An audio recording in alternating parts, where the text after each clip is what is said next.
இப்ப புராணம்னா என்னன்னா சின்ன விஷயத்தை நுட்பமாக சென்று பார்ப்பது. அப்படி 18 வகையான புராணங்கள் நம்மளுக்கு வந்தது. அந்த 18ல 10 சிவனுக்குரியது. அந்த சிவனுக்குரிய 10 புராணத்திலே ஒண்ணுதான் கந்த புராணம். கந்த புராணம் சிவன் வேறு முருகன் வேறு என்று அல்லாமல் 2 பேரும் ஒண்ணுதான் அப்படின்றதை ஆணித்தரமாக அடித்து குறிப்பிடுவது கந்த புராணம். 18 புராணத்துல மிகப்பெரிய புராணம் எதுனா கந்த புராணம் தான். ஏன்னா அந்த ஒரு புராணத்துக்கு மட்டுமே 1,00,000 ஸ்கந்தங்கள் உண்டா. அப்படி 1,00,000 ஸ்கந்தங்கள் கொண்ட மிகப்பெரிய நூலாக இருந்தது கந்த புராணம். கச்சியப்ப சிவாச்சாரியார் சாதாரணமானவர் அல்ல. அவரு தமிழ்லயும் மிக உயர்ந்த ஞான பண்டிதன், நமஸ்காரத்திலும் மிக உயர்ந்த ஞான பண்டிதன். அதனால கோவிலுக்கு அவர் பூஜை செய்துட்டு இருக்கும்போது மக்கள்லாம் வந்து வருவாங்களாம். வரும்போது அவர் பார்த்துட்டு, ஐயா கந்தபுராணம் பண்ணுங்க, தமிழ்ல கந்தபுராணம் பண்ணுங்க, தமிழ்ல கந்தபுராணம் பண்ணுங்கன்னு அவர் விடுறதில்லை. வரும்போது போகும்போதெல்லாம் இப்படியே சொல்லிட்டு இருந்தாங்க. கந்தபுராணம் முழுக்க ப்ரூஃப் பார்த்து கரெக்ஷன் பண்ணது. ஒவ்வொரு நாள் இரவிலும் அவர் எழுதி முருகன் பாதத்துல வைத்து நடை சாத்திட்டு வந்துடுவார். மறுநாள் கதவை திறந்து பார்த்தா அவர் எழுதினதுல மாற்றம் இருக்கும், முருகன் மாத்திருக்கிறார். அப்படியே மெய் செலுத்து போவாராம் கச்சியப்பர். இன்றும் அந்த மண்டபம் இருக்குது. குமரக்கோட்டத்திலே போய் பாத்தீங்கன்னா கச்சியப்பர் கந்தபுராணம் அரங்கேற்றப்பட்ட இடம் சொல்லி ஒரு மண்டபம் வருது. அந்த இடத்துல தான் உண்மையிலே நிறைவேற்றினார். ஒரே கை தட்டி ஆரவாரம் பண்றாங்க. ரொம்ப சந்தோஷப்பட்டார் இவர். உடனே அவர் தேடுறார். இலக்கண குறிப்பெல்லாம் எடுத்து காமிச்சாரு. காணாமே அப்படின்னு சொல்லி தேடும் போது பின்னாடி இருந்து கை காமிச்சிட்டு தொடங்கு ஆசீர்வாதம் பண்ணிட்டு அவர் மறைஞ்சிட்டார். அப்புறம் தான் தெரியுது வந்தது முருகர்னு. முருகரே வந்து இந்த கந்த புராணத்துக்கு அடியெடுத்து கொடுத்திருக்கிறார். இந்த புத்தகம் வெளிவரதற்கு உதவியும் செய்து போனார். வெற்றிவேல் முருகனுக்கு அரோகரா. புராணங்கள் மொத்தம் 18 புராணங்கள். இது வேதங்களுடைய விளக்க உரையாக புராணங்கள் வந்தது. முதல்ல 4 வேதங்கள், ரிக், யஜூர், சாம, அதர்வன என்று சொல்லக்கூடிய 4 வேதங்கள் இருந்தது. வேதத்துடைய சாரம் கடைசி கட்ட பாமரன் வரைக்கும் போய் சேரல. மிக உயர்ந்த ஞான பண்டிதர்களுக்கு மட்டுமே அதனுடைய பொருள்கள் எல்லாம் புரிஞ்சுது. அதனால எல்லாருக்கும் போய் சேரணும்ட்டு என்ன பண்ணாரு சாமி, 18 புராணங்களாக வந்தது. வேதத்துடைய சாரம் தான் 18 புராணங்களா வந்தது. புராணம் அப்படின்னா என்னன்னா சத்தியம் வத அப்படின்னா சத்தியத்தை கடைபிடி அப்படின்ற ஒரு விஷயத்துக்கு ஹரிச்சந்திர புராணம் வந்தது. அதாவது ஒரே ஒரு விஷயத்த பூத கண்ணாடி வச்சு பார்த்தா எவ்வளவு டீப்பா அதனுடைய பெருசா தெரியுமோ அது மாதிரி அந்த சத்தியத்தை கடைபிடிக்கணும் அப்படின்ற ஒரே ஒரு கான்செப்டுக்கு அவ்வளோ பெரிய ஹரிச்சந்திர புராணம் வெளிவந்தது. அதாவது இப்ப புராணம்னா என்னன்னா சின்ன விஷயத்தை நுட்பமாக சென்று பார்ப்பது. அப்படி 18 வகையான புராணங்கள் நம்மளுக்கு வந்தது. அந்த 18ல 10 சிவனுக்குரியது, திருமாலுக்குரியது, பிரம்மனுக்குரியது, அக்னிக்குரியது என்று சொல்லக்கூடிய இப்படி 18 புராணங்களா பிரிவு இருந்தது. அந்த சிவனுக்குரிய 10 புராணத்திலே ஒண்ணுதான் கந்த புராணம். கந்த புராணம் சிவன் வேறு முருகன் வேறு என்று அல்லாமல் 2 பேரும் ஒண்ணுதான் அப்படின்றதை ஆணித்தரமாக அடித்து குறிப்பிடுவது கந்த புராணம். அந்த கந்த புராணத்துல மேக்சிமம் சிவனை பத்தி தான் அதிகமா வரும். முருகன் சிவனும் வேறு அல்ல என்பதை உறுதிப்படுத்தி குறிப்பிடுவது. சரி, கந்த புராணத்துடைய நுட்பம் என்ன? அப்ப சத்தியத்தை கடைபிடிக்கிறதுக்கு வந்தது ஹரிச்சந்திர புராணம். கந்த புராணம்ன்றது எதனால வந்ததுன்னா நன்றி மறக்க கூடாது.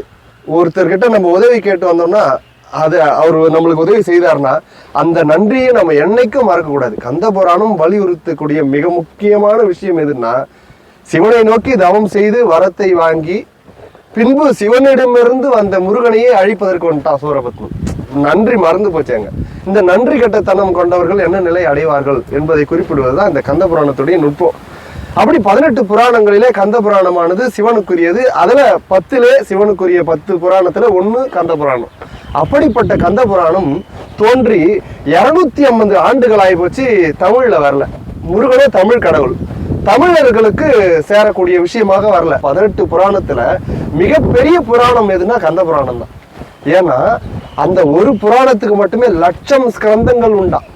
அப்படி 1,00,000 ஸ்கந்தங்கள் கொண்ட மிகப்பெரிய நூலாக இருந்தது கந்த புராணம். அது வந்து நம்ம தமிழர்களுக்கு எப்படி வந்து சேரணும், எப்படி சேரும்னு சொல்லி பல பேர் ஏங்கி கொண்டிருந்தார்கள். காலம் ஆகிப்போச்சு. 250 ஆண்டு காலமாச்சு, தமிழ்ல நூல் வரல. என்ன பண்றது அப்படின்னு சொல்லி எல்லாரும் மக்களும் பெரிய பெரிய ஞான பண்டிதர்கள்லாம் கவலைப்படும் போது நம்ம காஞ்சிபுரத்துல குமரக்கோட்டம் என்று சொல்லக்கூடிய முருகருடைய ஆலயம் இருக்குது. வல்லக்கோட்டம்ன்றது வல்லக்கோட்டை, கந்தக்கோட்டம்ன்றது கந்தக்கோட்டம், குமரக்கோட்டம் என்பது இங்க காஞ்சிபுரத்திலே இருக்கக்கூடிய அற்புதமான முருகப்பெருமானுடைய தொன்மை வாய்ந்த முருகன் ஆலயம். அந்த முருகன் ஆலயத்தை தினசரி பூஜை செய்து கொண்டிருந்த சிவாச்சாரியார் காலத்தியப்ப சிவாச்சாரியாருடைய மகன் கச்சியப்ப சிவாச்சாரியார். அவரை வந்து முருகர் தேர்ந்தெடுக்கிறார். அதாவது ஒரு நூலை செய்யணும்னா சாதாரணமான விஷயம் கிடையாது, சாமி தேர்ந்தெடுக்கணும். அது யாரு? இப்போ லலிதா சகஸ்ரநாமம் வந்து நான் எழுதணும் அப்படின்னு நினைக்கிறார் ஆதிசங்கரர், ஆனா எழுத முடியல. கடைசியில அதுக்கு விளக்க உரை எழுதுறதுக்கு முயற்சி பண்றாரு, அதுக்கு முடியல. அப்போ வந்து இடையில வந்து பாஸ்கர ராயரை சாமி அம்பாள் தேர்ந்தெடுத்து வச்சிருந்தாங்க. கடைசி வரையில இவரால எழுத முடியல. போய் நூல் எடுத்துட்டு வான்னு சிஷியர்கிட்ட சொல்றாரு. லலிதா சகஸ்ரநாமம் நூல் எடுக்க உள்ள போறாரு. எடுத்துட்டு வந்து பார்த்தா அது விஷ்ணு சகஸ்ரநாமமா வருது. நான் இந்த நூல் கேட்கல, மாத்தி எடுத்துட்டு வந்துட்டீங்க, போய் எடுத்துட்டு வாங்கன்னு அனுப்புறாரு பகவத் பாதால். போய் சிஷியர் போய் இன்னொரு நூல் எடுத்துட்டு வர்றாரு, மறுபடியும் அதே நூலே வருது. மூணாவது முறையும் அதே நூல் வரும்போதுதான் இவரு அம்மா என்னம்மா அப்படின் போது, நீ விளக்கு வர செய்வானா, நான் அதுக்கு 100 ஆள் ஏற்படுத்தியிருக்கேன், நீ விஷ்ணு சகஸ்ரநாமத்துக்கு விளக்கு வர எழுதினா போதும் அப்படின்னு சொல்லி அம்பாள் சொன்னதா குறிப்பிடுவார்கள். அது மாதிரி எந்த நூலை யார் அதை செய்யணும்ன்றது இறைவன் தீர்மானிக்கணும். அப்படி கந்த புராணத்தை தமிழிலே செய்வதற்காக முருகன் தீர்மானம் செய்தது. குமரக்கோட்டத்தை இருக்கக்கூடிய முருகப்பெருமானை பூஜை செய்து வந்த காலத்தியப்ப சிவாச்சாரியாருடைய மகன் கச்சியப்ப சிவாச்சாரியார் முருகர் தேர்ந்தெடுக்கிறார். கச்சியப்ப சிவாச்சாரியார் சாதாரணமானவர் அல்ல. அவரு தமிழ்லையும் மிக உயர்ந்த ஞான பண்டிதன், சமஸ்கிருதத்திலும் மிக உயர்ந்த ஞான பண்டிதன். அதனால கோவிலுக்கு அவர் பூஜை செய்துட்டு இருக்கும்போது மக்கள்லாம் வந்து வருவாங்களாம். வரும்போது அவர் பார்த்துட்டு, ஐயா கந்தபுராணம் பண்ணுங்க, தமிழ்ல கந்தபுராணம் பண்ணுங்க, தமிழ்ல கந்தபுராணம் பண்ணுங்கன்னு அவர் விடுறதில்லை. வரும்போது போகும்போதெல்லாம் இப்படியே சொல்லிட்டு இருந்தாங்க. காலத்தியப்ப சிவாச்சாரியுடைய மகன் கச்சியப்ப சிவாச்சாரியர் ரொம்ப கவலைப்படுறாரு. எனக்கு என்ன திறமை இருக்குது, நான் எந்த நிலையில இருக்கிறேன், நான் எப்படி முருகனுடைய அந்த கந்தபுராணத்தை தமிழ்ல செய்வேன், எனக்கு எப்படி அந்த தகுதி உண்டான்னு கவலைப்பட்டு இருந்தார். அப்படி இருக்கும்போது அன்று பூசை முடிச்சுட்டு இரவு போய் தூங்கும் பொழுது முருகப்பெருமான் அவருடைய கனவுலே தோன்றி, என்னுடைய கந்தபுராணத்தை நீ தான் செய்தாகணும், முருகா நான் எப்படி செய்வேன்னு கனவுலயே கேட்கிறார். அப்போ முருகன் அடி எடுத்து கொடுக்குறார். திகட சக்கர அப்படின்னு அடி எடுத்து கொடுத்து, இதை தொடர்ந்து நீ எழுதுவாயாக, உனக்கு தானாக வந்துடும் கந்தபுராணம் அப்படின்னு முருகன் கனவுல இருந்து மறைந்தார். கண் விழித்து பார்த்தா முருகன் வந்து இப்படி நம்மளை சொல்லியிருக்கிறாரே, அப்ப நம்ம எப்படி செய்யறதுன்னு சொல்லி ஓலை கை வைக்கிறார். இயல்பா வந்துடுது. தீகடா சக்கர அப்படின்னு முருகர் அடி எடுத்து கொடுக்குறார். அவர் எழுதுறாரு, தீகடா சக்கர செம்முகம் ஐந்துலான் சகட சக்கர தாமரை நாயகன் அகட சக்கர விண்மணியாவுரை விகட சக்கரன் மெய்ப்பதம் போற்றுவாம் அப்படின்னு பாடல் தானாக வந்தது. எழுதி முடிச்சாரு, தலை மேல வைத்து கொண்டாடினார். எடுத்துட்டு போய் முருகர் மூலஸ்தானத்தில் இருக்கார் இல்லையா, அவருடைய திருவடியில வைத்தார். முருகா நீ நான் செய்ததில்ல, இந்த நூல் நீ செய்தது அப்படின்னு சொல்லி வைக்கிறார். வைத்து முடித்துட்டு இப்படியே அவர் ஒவ்வொரு நாளும் பூஜையை முடிச்சுட்டு எழுதி எழுதி எழுதி இரவு பள்ளியறை பூஜை நடக்கும்போது அவர் பாதத்துல வச்சுட்டு வந்துடுவார். மறுநாள் கதவை திறந்து பார்த்தா அதுல ஏதேனும் பிழைகள் இருந்தால் அந்த முருகப்பெருமான் மாற்றியிருப்பார். இது நடந்த உண்மை. கந்தபுராணம் முழுக்க ப்ரூஃப் பார்த்து கரெக்ஷன் பண்ணது. ஒவ்வொரு நாள் இரவிலும் அவர் எழுதி முருகன் பாதத்துல வைத்து நடை சாத்திட்டு வந்துடுவார். மறுநாள் கதவை திறந்து பார்த்தா அவர் எழுதினதுல மாற்றம் இருக்கும், முருகன் மாத்திருக்கிறார். அப்படியே மெய் செலுத்து போவாராம் கச்சியப்பர். இப்படி 10,345 பாடல்கள் தமிழிலே, லட்சம் ஸ்கந்தம் உள்ள அந்த கந்தபுராணத்தை ஒவ்வொரு பாடல்களாக உள்ளே சென்று அந்த நூலை மையப்படுத்தி எழுதினதுதான் நம்ம காலத்தியப்ப சிவாச்சாரியருடைய மகன் கச்சியப்ப சிவாச்சாரியார் செய்த கந்தபுராணம். தமிழிலே 12ஆம் நூற்றாண்டுக்கும் 13ஆம் நூற்றாண்டுக்கும் இடைப்பட்ட காலத்திலே வாழ்ந்தவர் தான் கச்சியப்பர். திருப்புகழே 15ஆம் நூற்றாண்டு தாங்க வருது. அருணகிரிநாதர் 15ஆம் நூற்றாண்டுல தோன்றியவர். திருப்புகழுக்கு முன்னாடி தமிழிலே கந்தபுராணம் வந்துடுச்சு. அதை நம்ம காலத்தியப்ப சிவாச்சாரியுடைய மகன் கச்சியப்ப சிவாச்சாரியர் செய்திருக்கிறார். இது வந்து ரொம்ப மிகப்பெரிய சாதனை. அது அவரை கேட்டா சொல்லுவாரு, நான் எழுதல முருகன் எழுதினான்னு. அந்த அகந்தையே கிடையாது.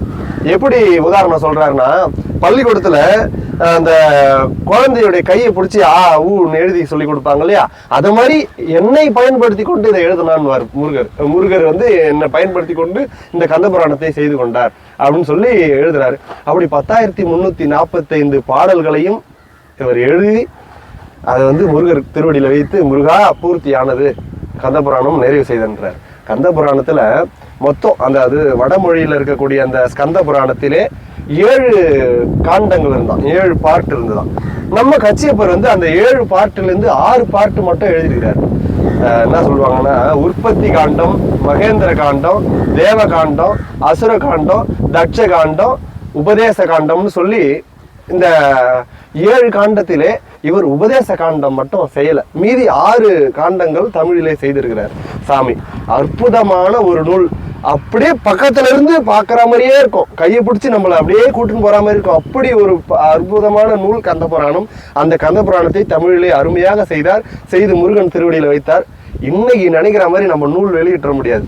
நம்ம எழுதுனோமா, நம்ம பேரை போட்டு எல்லா பிரிண்டிங் பிரஸ்ல கொடுத்து அதை எடுத்து எல்லாருக்கிட்டையும் அப்படியே கொடுத்துக்கிற மாதிரி எல்லாம் செய்ய முடியாது. அன்னைக்கெல்லாம் ஒரு நூல் எழுதுனா மிகப்பெரிய தமிழறிஞர்கள், சிவனடியார்கள், முருக பக்தர்கள், ஆன்றோர் சான்றோர் இலக்கியவாதிகள் எல்லாரையும் கூப்பிட்டு அவங்க முன்னாடி நூல் வெளியிடணும். அப்படி அவர்கள யாரேனும் இது பிழை அப்படின்னு சொன்னாங்கன்னா அந்த நூல் வெளியே வராது.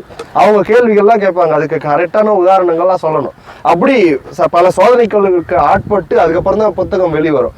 அப்படி நான் நூல் எழுதிட்டேன், எல்லாரும் அறிஞர்கள்லாம் அழைக்கிறாரு. அழைத்து அவர் கந்தபுராணம் நூலை அரங்கேற்றம் செய்த இடமும் அதே காஞ்சிபுரம் குமரக்கோட்டம் ஆலயம். இன்றும் அந்த மண்டபம் இருக்குது. குமரக்கோட்டத்திலே போய் பார்த்தீங்கன்னா கச்சியப்பர் கந்தபுராணம் அரங்கேற்றப்பட்ட இடம் சொல்லி ஒரு மண்டபம் வருது. அந்த இடத்துல தான் உண்மையிலே நிறைவேற்றினார். அப்படி நூலை கொண்டு வந்து வைக்கிறார். வைத்து பல தமிழ் அறிஞர்கள் எல்லாரும் முன்னிலையிலே இது மாதிரி கந்தபுராணம் எழுதியிருக்கிற முருகனுடைய அருளாலே நான் இப்போ அதை அரங்கேற்றம் பண்ண போறேன், நீங்க வந்து அதை வழி நடத்தி கொடுங்க அப்படின்னு சொல்லி எல்லாரையும் கூப்பிட்டு வச்சு அவர் சொல்கிறார். அப்படி நூலை எடுத்து வைத்து அவர் வந்து சொல்லும் போது ஆரம்பிக்கலாம் அப்படின்றாங்க. அப்ப வந்து நூலை தொட்டு வணங்கி அவர் ஆரம்பிக்கிறார். திகட சக்கர செம்முகம் மைந்துலான் சகட சக்கர தாமரை நாயகன் அகட சக்கர விண்மணி யாவுரை விகட சக்கரன் மெய்ப்பதம் போற்றுவாம் அப்படின்னு சொல்லி பாடல் ஆரம்பிக்கிறார். ஐயா அதை மறுபடியும் பாடுங்க அப்படின்றாங்க. திகட சக்கர செம்முகம் மைந்துலான், நிறுத்துங்க, இதனுடைய விளக்கம் சொல்லுங்க அப்படின்னு கேட்கிறாங்க. திகழ் கூட்டல் தசக்கரம், திகழ் தசக்கரம்ன்றாரு. அப்போ ஐயா இப்ப பாட்டு பாடுங்கன்றாரு. திகட சக்கர, இப்போ விளக்கம் சொல்லுங்க. திகழ் கூட்டல் தசக்கரம், திகழ் தசக்கரம். இப்ப பாட்டு பாடுங்க. திகட சக்கர. ஏங்க சொல்லும் போது திகடன்றீங்க, சொல்லும் போது திகழ் கூட்டல் தசக்கரம்ன்றீங்களா? இதுல டாவே வரல, இது பெரிய இலக்கண பிழை இருக்குது, அதனால இந்த பாட்டு வெளியே வராது, இந்த நூலை எடுத்து வைங்கன்ட்டார். அப்படியே நடுங்கி போயிட்டார். என்னடா இது, பாடல்ல 10,345 பாடல்ல முதல் பாடல், அதுல முதல் வரி, அதுல முதல்ல அடியில பிழைன்றாங்களே, நான் என்ன பண்ணுவேன்? ஏன்னா அடுத்த பாடல்கள்லாம் இவர் எழுதுனது, இந்த முதல் பாடல் வந்து முருகன் அடி எடுத்து கொடுத்தது, இதுல பிழைன்ட்டாங்க. இவருக்கு என்ன பண்றதுன்னே தெரியல. சரி, உங்களுக்காக ஒரு நாள் அவகாசம் தரோம், நாளைக்கு இதற்கான விளக்கத்தை சொல்லிட்டு நீங்க அரங்கேற்றம் பண்ணுங்க, இல்லைன்னா இந்த நூல் வெளிவராதுன்ட்டாங்க. இவர் போய் நைட்டு போய் முருகர் முன்னாடி விழுந்து அழுது கதறுகிறார். போய் இரவு படுக்கிறார், தூக்கமே வரல. அவர் பிறண்டு படுகிறார். முருகா, நான் என்ன பண்ணுவேன்? நூல் இந்த இவ்வளோ காலமா உட்காந்து நான் அதை எழுதிட்டேன், இது வெளியே வராத போயிடும் பொழுதே நான் என்ன பண்ணுவேன்னு சொல்லி கதறும் பொழுது முருகன் கனவுல வந்து அச்சப்படாதே, அதை நான் பாத்துக்கிறேன் அப்படின்னு சொல்லிட்டாரு. நான் என்ன அதை இலக்கணத்தை பார்த்துருக்கணும், கொஞ்சம் அவசரப்பட்டேன், சரி இப்படி பார்த்துக்கலாம் அப்படின்னு சொல்லி முருகர் அவர் கனவில் இருந்து மறைந்தார். எழுந்து பார்த்தா காலையில பூஜைக்கு நேரம், ஐயோ நேரம் ஆயிடுச்சு அப்படின்னு சொல்லி வந்து பூஜையை முடிக்கிறார். பூஜையை முடிச்சுட்டு மறுநாள் மாலை 6 மணிக்கு அரங்கேற்றத்துக்கு எல்லாம் கேட்குறாங்க. இப்போ 6 மணி ஆயிடுச்சு, நான் அரங்கேற்றம் பண்ணலையா அப்படின்றாங்க. நேற்று இருந்ததோட 3 மடங்கு கூட்டம் வந்து சேர்ந்துடுச்சு. ஏன்னா ஒருத்தர் சிக்கிறாரு, விடுவோமா அங்க அப்படின்னு சொல்லி எல்லாரும் வந்து நிக்கிறாங்க. என்ன பண்றதுன்னு தெரியாத எல்லாம் காத்துக்கிறேன், என்னப்பா ஆரம்பிக்கலையா அப்படின்றாங்க. இவர் உள்ள இருந்து பூஜையை முடிச்சுட்டு இந்த நூலை எடுத்துக்கொண்டு அரங்கேற்றம் செய்யறதுக்கு வருகிறார். வந்து எடுத்துன்னு வந்து ஆரம்பிக்கிறார். இவருக்கு ஒரு நம்பிக்கை, நேற்று கேள்வி கேட்டவர் இருக்க மாட்டாருன்னு பார்த்தா சுத்தி பார்த்தா முதல் ஆளா உட்காந்துங்கிறாரு. என்னப்பா ஆரம்பிக்கலையா, ஆரம்பின்றாங்க. முருகா அப்படின்னு சொல்லிட்டு இவரு புத்தகத்தை திறந்து ஆரம்பிக்கிறார். கந்தபுராணத்திலே இந்த மாதிரி முருகன் அடி எடுத்து கொடுக்க அடியன் செய்தது அப்படின்னு சொல்லிட்டு ஆரம்பிக்கிறார். திகட சக்கர செம்முகம் மைந்துலான் அப்படின்னு ஆரம்பிக்கிறார். ஆரம்பிக்கும் போது எங்க விளக்க சொல்லுங்க. திகழ் கூட்டல் தசக்கரம், திகட சக்கரம்ன்றார். எப்படிப்பா, இதுதான் நேத்து சொன்னீங்க, விளக்கத்தை சொல்லுங்க அப்படின்றாங்க. தேடுறாரு. யார நான் பாத்துக்கிறேன்னு சொன்னாரே, அவர் எங்கன்னு தேடுறாரு. பார்த்தா இவரு அவரை பார்த்ததால இவரை கவனிக்கலையானு தெரியல, முன் வரிசையில வெள்ளை உடுப்பு போட்டு ஒரு அற்புதமான ஒரு இளைஞன் திருநீர் அணிந்து கொண்டு ருத்ராட்ச மாலைகள் தாங்கி டக்குன்னு எழுந்தார். எழுந்து இது சரியான பாடலே அப்படின்றார். எப்படிங்க சொல்றீங்க அப்படின்னார். என்ன இவர் பாடியிருக்கிறார்? திகட சக்கரன்னு இருக்கார். இதுல திகழ் கூட்டல் தசக்கரம் வந்து டான்ற வரக்கூடாது, அப்ப எப்படி நீங்க சரியான பாடல்ன்றீங்களா?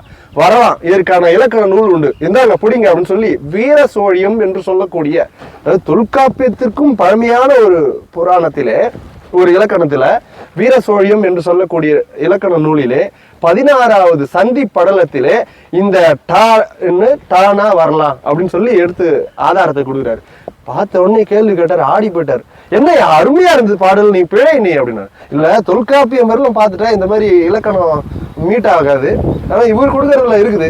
அப்போ சரிதான், மன்னிச்சுக்கங்க, நல்லா அருமையா இருக்குப்பா பாடல், நீங்க தொடங்குங்க அப்படின்னு சொல்றாரு. அவரு வினை இது சொன்னாரு, தடை சொன்னாரு. அப்புறம் உடனே அதானே பார்த்தேன் கட்சி அப்புறம் தப்பு பண்ணுவாரு, இதை நேத்துல சொல்லிடணும், இன்னைக்கு எல்லாரும் அப்படி சொன்னாங்க. அப்புறம் அருமையா இருந்து இவரு ஒரே கை தட்டி ஆரவாரம் பண்றாங்க. ரொம்ப சந்தோஷப்பட்டாரு இவர். உடனே இவர் தேடுறாரு, இலக்கண குறிப்பெல்லாம் எடுத்து காமிச்சாரு, காணாமே அப்படின்னு சொல்லி தேடும் போது பின்னாடி இருந்து கை காமிச்சிட்டு தொடங்கு ஆசீர்வாதம் பண்ணிட்டு அவர் மறைஞ்சிட்டார். அப்புறம் தான் தெரியுது வந்தது முருகர்னு. முருகரே வந்து இந்த கந்த புராணத்துக்கு அடியெடுத்தும் கொடுத்திருக்கிறார். இந்த புத்தகம் வெளிவரதற்கு உதவியும் செய்து போனார். அந்த மண்டபம் இன்னைக்கு இருக்குது. அப்படிப்பட்ட கந்த புராணத்தை நம்மளுடைய கச்சியப்ப சிவாச்சாரியார் தொடர்ந்து மக்களுக்கு அந்த பாடலை எடுத்து விளக்கம் செய்து கொண்டிருந்தார். மேலும் இந்த கந்த புராணத்திலே என்ன நடக்கிறது என்பதை நாம் தொடர்ந்து வரும் நிகழ்ச்சியில சிந்திப்போம். இப்படிக்கு ஸ்ரீலஸ்ரீ பொன்னம்பல சுவாமிகள் வழிவந்த ஞான அருண் பொன்னம்பலம். நன்றி, வணக்கம்.